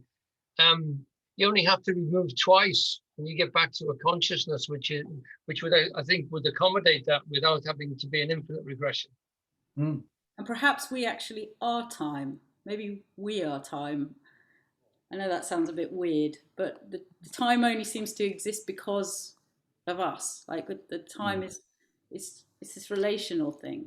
Well, certainly to humans, but you know, if you imagine an animal trying to contemplate time, I mean, how would a bird have any sort of awareness of time like we understand it? You know, I mean, its day literally recurs and things spontaneously arrive, etc. I think it is a very human thing that we carry time inside us in a way that, and maybe a civilized thing. And of course, the skeptics would turn around and say, oh, come on, you're being silly here. We know what time is. Time is the second law of thermodynamics. It's the idea of things degrading, you know, and the way in which things go from a state of order to disorder. But that's not what time is. That is confusing completely what time is. You know, time has duration. It has this kind of sense of change, which is greater just than the second law of thermodynamics. So there's more to it than that. And it's the way in which time can dilate and can contract, as Steve Taylor and I were discussing in one of the recent shows here. You know, it's an intriguing thing. And it's the only thing I know that you only ever measure it by itself. You can have a pound of apples, but you can only ever have a minute of a minute. And I don't know that your minute is my minute, because we don't know, you know, and of course, then we have, is time divisible? Is time quantized? Do we have a quantum of time? The Planck, as the quantum physicists say, Planck time, you know, the amount of time it takes light to cross a Planck square, you know, which is ridiculous amount of time, but they say that time then breaks down. And if time is quantized, it means effectively that every bit of time, what David Finkelstein called the chronon, it means that it's unique, isn't it? If they are quantized, there's this second or this moment and then the next moment, and there's no link between them. But what can be between things that are in time? Has anybody read any of the work of a guy called Julian Barber? Yes, and I can now not remember the name of the book. The End of Time. Yes. Yeah, really good. Yes. And Barber has this concept of Platonia, which is the place that everything is measured by, and that we confuse movement and everything, because movement is just a series of static images. Yeah. But we see it as movement. Isn't that what happens though with super fast cameras, that they always seem to record a still image? Yeah. So, I mean, yeah, that's fascinating, actually, absolutely fascinating. I was going to say that I always think when it comes to time about the Dr. Seuss story, Horton Hears a Who, and how perception of time and concept of scale is the thing that can render things visible or invisible. So there are lots of things that are invisible to us because they're frequently not visible in our through our senses. And in Horton Hears a Who, for those people that don't know it, it's an elephant who's got incredibly sensitive hearing and can hear a mare talking to him from a world that's on a speck of dust on a flower. And I always really loved that, because it made me think about, you know, how fast is the planet on that speck of pollen on the flower spinning, and would their voices be like inaudible? Well, their voices are inaudible to anybody else, but Horton can hear it because his hearing is so sensitive.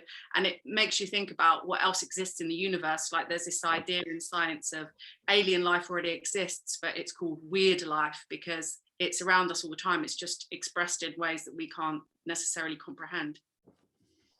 Yeah, Vonnegut does that beautifully with an alien spaceship coming to land on Earth, and we get messages from them, and all across the Earth they pick these things up, and this alien thing is getting closer and closer, and the world's getting prepared for it. And at Cape Canaveral, where it's supposed to land, or wherever, they're all waiting, and they get the message that we've landed, and they can't see them at all. And it's quite funny. I think they communicate with farts and tap dancing, these people, so it all has to be analyzed by the computer. And one of the guys goes out, and he actually stands outside and says, where on earth can they be, at what level? They're underneath his shoe. He's just crushed them. It's just, you know, the whole concept of scale is, but electronically, of course, it's not really, you know, it could be any size at all, the signal that they're picking up and amplifying. Yeah, Vonnegut always does that. He always gets an idea and makes it hilarious. But this is it, isn't it? You know, that I call it electromagnetic chauvinism. You know, the idea that we believe that what we perceive, we are the right size. But, you know, things could be much larger. Things could be moving considerably faster than we do. You know, isn't there an argument, you know, that the Fae, it's because they move quicker than we do, and we don't see them because they're so fast. You know, with the critical fusion facility of the human eye is what, 24 images per second. But if something is moving in between those images, we won't see them. Yeah. You know, and to pretend that we do, it's chauvinistic, isn't it? It's arrogance on our part. Just can't get away from the idea that ultimately time is a sense, it's an experience, it's a perception. no matter what. You can say, oh, well, you can measure it, but it's still your perception of the measurement. So it's always something that it's always in relativity to ourselves. On that, the guys that actually do have OBEs and lucid dream, time scales when you're lucid dreaming, does time, I presume it dilates and it expands to, or what happens? Lucid dreaming for me is usually, and there's been I've read some studies about it, is close to real time, because you have your frontal cortex activated, so you're able to apply critical thinking and self-reflection. It seems to be the most similar to what you would experience in real time, and it seems super vivid. And it's strange because it's like real time, but you're having almost like an omnipresent experience of real time, so it can feel expanded, but not necessarily become slow, like you wouldn't have 2 years in a 30-second dream, for example. But and then other dreams where you kind of nod off can feel like they go on for half an hour, and they could be like a 40-second dream or something like that. So the time perception thing in dreams is really, really interesting. I was going to say, on the subject of scale as well, it made me think of this book by Lawrence van der Post, who wrote the book that became Merry Christmas, Mr. Lawrence, with David Bowie in it. He writes beautifully about indigenous cultures in Africa, and he wrote about the Bushmen of the Kalahari and how they revere the praying mantis as their god, because they saw that the praying mantis was the most skilled hunter. And you think about the kind of territory that they live in, that idea came from incredibly close observation of creatures of a small scale. And I think often when we see these cave paintings where people in the Ancient Alien kind of, those ones that go to the Ancient Alien Astronaut Theorist College of Ancient Alien Astronaut Theories, say that this must be aliens, it's probably more to do with scale, and they're depicting insects or small things at the same size as humans beings, or even bigger potentially. And one of the other things I noticed with regards to that in dreams is my vision in dreams is like really, really like perfect. And you notice that whatever you give your attention becomes bigger or close up, so the scale changes according to how much attention you're giving to it. So I noticed that birds, because I'm really into birds especially, will be like massive. They'll always be like the size of toddlers, so I can see them really close up, but they've actually changed in scale, so this relationship between the inner and the outer world is more developed. But similar experiences, like my lucid dreams feel like they're taking place in real time, but then people tell me, oh no, you can't dream for more than, I don't know, a minute and a half or whatever it is, or the dream changes. People have said you can't have out of body experiences, lucid dreams, for longer than a sleep cycle, which is whatever is it 30 minutes or an hour and a half? I get confused, but to me it feels like it's been the whole night. So that's been my experience. I've heard people who've lived whole lifetimes in dreams. I've not personally experienced that, but what I have experienced is on DMT, is the slowing down of time. And so if I'm listening to music and I know the track, it's 128 beats a minute, and I know what that feels like. I don't have much time between each beat. But on DMT, I hear that beat and I hear maybe the singer, and I've got so much time to explore every nuance of what she's saying before that next beat lands. So in my world at that moment, it feels like maybe 20 seconds has passed between a beat, so that's always just, I love that. That's boggled my mind. What's getting faster and slower? Is my brain suddenly working so fast that it's got time to look around the time, or has time slowed down in my reality because I've entered into a different reality? I'm not quite sure, but it's also what's supposed to happen with near-death experiences, that you experience this time dilation. Paul Revens has just brought up that he's experienced time slowing down in accidents. Yeah, Paul mentioned this to me a couple of days ago. It's very, very interesting, Paul's experience. That I don't know if Paul, it's probably difficult for Paul to describe it now, but very, very intriguing, very intriguing. Doesn't Uspensky talk about this with a watch? If you focus on a watch on the second hand, yes, really watch intensely, every now and again it will seem to stop, or you feel as if the watch is snagging on something. Itzhak Bentov did this as well, didn't he? In Stalking the Wild Pendulum, which was his main theme, was about this. I don't know that one, I'm afraid. Oh, it's well worth it. Itzhak Bentov was a fascinating. Did anybody come across Bentov at all?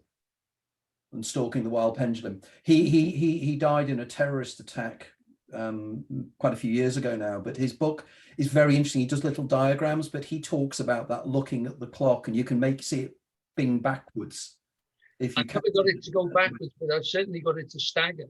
In fact, That's I'm doing the That's exercise. what happens when you're at work and you're watching the clock, and that last half hour before you can go home. Not that I've had another job for an embarrassing amount of time, but yeah, that last half hour really drags on. No, absolutely. It's as if you focus in on, as if our attention, and again, this is one of the points, isn't it, in psychology? It's what we attend to. Mm-hmm. You know, we don't attend to time, therefore time changes and expands or whatever once we're thinking about it. You know, was it Einstein that turned around and said, you know, a minute will seem like an hour if you're sitting on a hot oven or something like that, but it will flash by if a young lady's sitting on your lap, something like that, something terribly sexist. But nevertheless, you know, you get the idea that, like, for instance, we know with these shows, you know, when we get into them, you know, you think, God, where did that go? Where did that time go? You know. It does seem to get faster. I always remember people saying it when I was a kid, and they're like, "Oh, the older you get, the faster it flies by." Well, Ouspensky argued that it was in sevens. So, and each in numbers of seven, I think he said that there were 7 periods, and there are either 7 years, and each 7 years, was it something like that, is twice as fast as the one before. And it's true, isn't it? You know, from birth to 7 seems like forever. Then the set to 14, it then changes slightly, and you find that, you know, by the time you get to my age, you know, it just, you know. And I was talking to my father-in-law about it over the weekend, and he was saying, you know, the last 20 years for him, you know, he's in his late 70s now, has just flashed by. I think that's to do with sameness, and the key is probably to be on holiday for your entire life. Because yeah, it is, isn't it? The first week of holiday, Okay. it's always the first week. The second week is slower, and it's novelty, isn't it? Whereas when you're young, as a child, everything's new. Everything's a new experience. But I think there's more to it than that. I mean, that is the general explanation, but yeah, I don't know.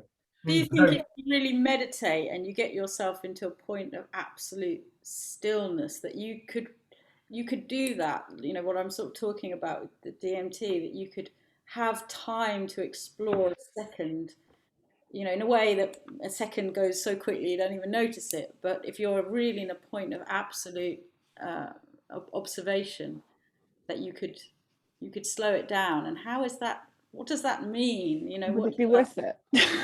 Pardon? I was joking. I said, would it be worth it? Well, No, I know that I can't think of the hypnotist now. Lynn Cooper, I think it was.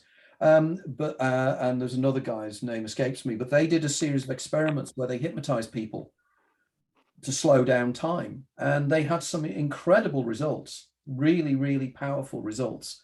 And also there was the famous experiment done that it's been cited was Aldous Huxley, but in my new book I've checked this out and it wasn't Huxley, whereby there was a young man that was hypnotized by Milton Friedman? Erickson. Yeah, that's right, Erickson. And Erickson hypnotized this lad. And the lad, it's an amazing story. I've mentioned it in one of my earlier books, but I've really gone into detail in the new book. And he finds himself standing on a hillside in a field, and he feels hungry.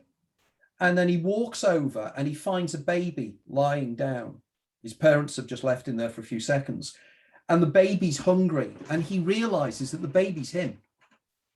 And his parents return, and then the young man follows this child through his whole childhood, to his teenage years, and to when he's about to go to university. At that point, he comes out of the hypnotic trance, and he'd been in a hypnotic trance for about half an hour, and he'd lived a whole life of viewing. And he argues the other person was him as a child. And I argue this is again evidence of the daemon, that if you can hypnotize somebody to certain levels of depth of hypnotism, you find the daemon. And when you find the daemon at that level, you can then see the world from the daemon's viewpoint, and you can go into the daemon mind, and then you can see your life as the daemon sees it, which is very interesting. You know, the idea that you can hypnotize people. There was one case, the Chowchilla case in North America, where a group of children were hijacked or kidnapped. And I think the bus driver escaped, and the bus driver was hypnotized back and was able to describe in detail the car and the number plate of the car, to such an extent that they were able to find the children. They'd buried them. They'd actually buried the bus underneath the ground with the children in them. But they were able to take him back into his own past, even though he wasn't paying attention to these visual cues, but his brain had still processed them, and they were still able to recall it under hypnotic trance conditions. And I think this is an area we could work in if we know people, you know. Lyle Watson, in Lyle Watson's book, he talks one of Lyle in Supernature, I think it's in Supernature 2, he talks about it a lot actually, where you know, people can remember things that are on the spine of a book in a room that they haven't registered. If they're then hypnotized retrospectively, they will have remembered it in their memory. And I used to find I have a very bad OCD, and one of my things was that I used to always want to remember, I'd have to read every word that was in front of me. And when I was recovering, one of my things that reassured me was if I ever needed to, I could be hypnotized. So I reassured myself, it's all right, Emma, you don't need to read that, because if it ever comes to it, Lyle Watson says you can be hypnotized. So that was part of my recovery, was telling myself, it's all right, you can get hypnotized if you need to be. And I told my psychologist this, and he goes, yeah, Lyle Watson's great, but I'm not sure if that's true. I think it is true. I'm sure it's true. I found in lucid dreams that well, when I first had some very sort of traumatic out-of-body experiences that I spoke to, when I first spoke to a psychiatrist about it when I was younger, I was explaining that I could go up to any book and I could read in absolute detail everything on the book. So this was for me proof that I was out of body, because when I would wake up, I'd go and check and I'd be like, I just read that paragraph.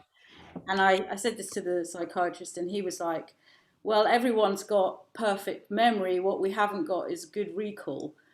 Humans have got terrible recall, but somewhere in there is you know, it is there. So that was his theory on it, right, Neil? Well, Sarah, our previous guest, you can tell us about our previous guest if the guys hadn't seen that particular interview. Yeah, I don't know if you watched our interview with Rebecca Sharrock, who has highly superior autobiographical memory.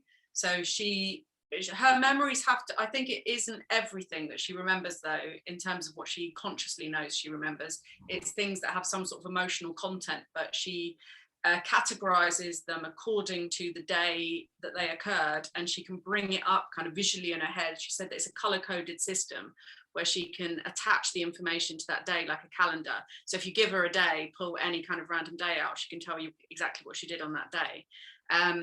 And she's really into Harry Potter, so she was able, with like a prompt of one sentence, just carry on reading like a page of a Harry Potter book that I just pulled it out because we did this live, didn't we? We didn't even tell her we were going to do it. It was extraordinary.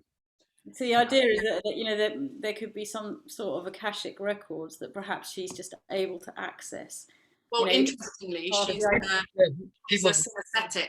Interestingly, she's a synesthetic, and I think that has a lot to do with it. She's autistic, and she's a synesthetic, and so she almost has like a full body memory experience of the world. And she's, I guess, in the way that she's sort of she thinks as well, she's constantly reconfirming everything. I think she was suffering from anxiety for a while as well, and so she's constantly reconfirming all of her experiences, and in doing so, like strengthening the memories of them. I just wonder if, like, you know, with that, parts of the brain are actually just shut down. It's a bit like when you take psychedelics. It doesn't do anything extra to the brain. It closes bits down, and so almost the filters that stop you from remembering, or, you know, the synesthesia is this thing in the head. Perhaps it just isn't the brain, you know, maybe. Yeah, well, that's what I was going to say. You know? because people have recall previous lives, I mean, with incredible detail, and there's no physical connection or linkage that they could possibly have. Well, they could have ancestors perhaps, but even then, that's getting beyond the region of physicality, isn't it? And if that's true, the brain is simply like a concept that we have collectively dreamed up, that we see and we witness and we experience, but it's not actually a thing out there that's doing all this. It's just reference point. Yeah. I think The idea, isn't it?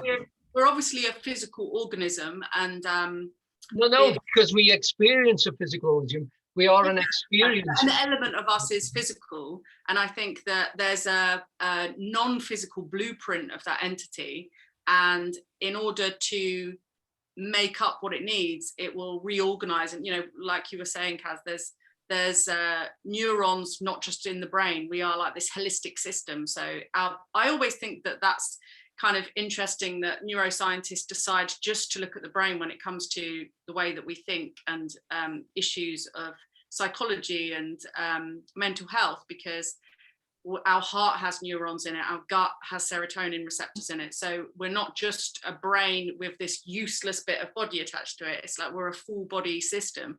And then, I believe in the idea of morphogenetic fields, this idea of Rupert Sheldrake's, that you have this blueprint at birth and your body becomes the way it is due to habits that shape your form, and you have a spiritual dimension to that experience as well.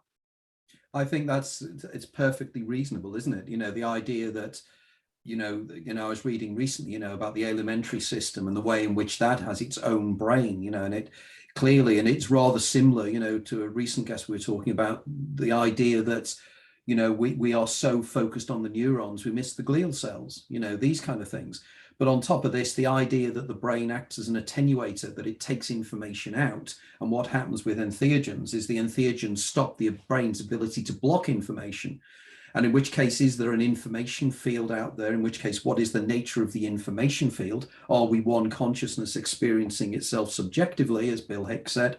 And there are all these issues here. And it's amazing that we're about to come to the end of the 2 hours. And this has been everything I wanted it to be. I hope everybody else got out of it what I have.